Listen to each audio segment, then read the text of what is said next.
Every year we see at least one stretch of beach in South Florida that gets shut down because of contamination, and that's usually caused by sewage leaks. So how do we protect ourselves against something like this? Well, first of all, common sense is not to swim in the waters. They're contaminated with sewage leaks, and that's why they're closing down that area. It poses a risk of infectious diarrhea, and these waters are unsanitary and shouldn't be, until the area is cleaned, people should avoid swimming in that area. In countries, during traveling to other countries where there's no way to ensure that the water is contaminated, obviously it's better to avoid. Make sure that there's a safe, clean drinking water.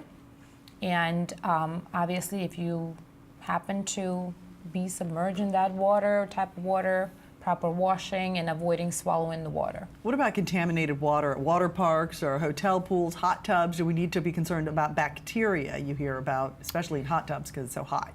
Right. So a certain bacteria survives disinfectants that we put, the chlorine that we have in pools. This type of bacteria can cause symptoms of diarrhea, which is bacteria called Cryptosporidium a lot of times. Pseudomonas that causes skin infections, and Legionella is the bacteria that can cause pneumonia. People who are more predisposed to catch Legionella and pneumonia from Legionella are people who have lung diseases, older people, immunocompromised people, people who take therapy that suppresses their immune system. Number one rule, try not to swallow the water. Yeah.